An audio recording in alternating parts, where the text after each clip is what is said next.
এখানে বসে নামাজ আদায় করি। হযরত রাবেয়া বসরি রাদিয়াল্লাহু তাআলা আনহা পানির উপর থেকে জায়নামাজখানা তুলে হাওয়ায় বিছিয়ে দিয়ে বললেন, আসুন আমরা এখানে বসে নামাজ আদায় করি। হাওয়ার উপরে জায়নামাজ বিছিয়ে নামাজ আদায় করলে লোকচক্ষুর আড়ালে এবং নির্জনে বসে নামাজ আদায় করতে পারবো।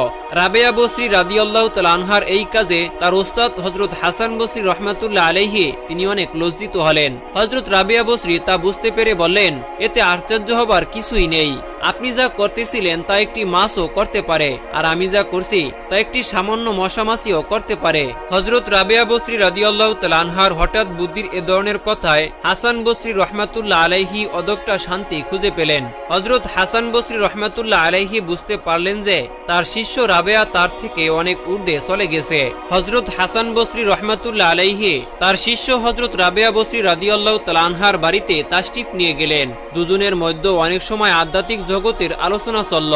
এক পর্যায়ে হযরত হাসান বসরি রহমাতুল্লাহ আলাইহি বললেন, চলো আমরা দুজনে একটু লুকোচুরি খেলি। রাবেয়া বললেন, ঠিক আছে চলেন। তারা উভয়ই একটি নির্দিষ্ট স্থানে চলে গেলেন। এবারে যথারীতি শিষ্যই বললেন, হুজুর প্রথমে আপনি লুকান। হযরত হাসান বসরি রহমাতুল্লাহ আলাইহি রাবেয়ার কথায় সম্মতি হয়ে লুকানোর জন্য প্রস্তুতি নিলেন। রাবেয়াকে বললেন, চোখ বন্ধ করো। রাবেয়া রাদিয়াল্লাহু তাআলা আনহা তাই করলেন।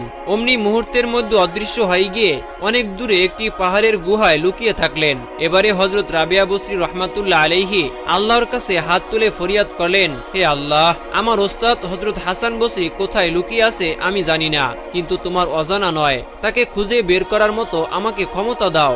আর সাথে সাথে সারা বিশ্বের সমস্ত কিছু যেন হযরত রাবেয়া বসরি রহমাতুল্লাহ আলাইহির সামনে উপস্থিত হয়ে গেল। আর তখন তিনি তার ওস্তাদ হযরত হাসান বসরি রহমাতুল্লাহ আলাইহিকেও দেখতে পেলেন। বললেন, হুজুর আপনি অমুক পাহাড়ের গুহায় চুপচাপ বসে আছেন, আপনাকে আমি খুঁজে পেয়েছি।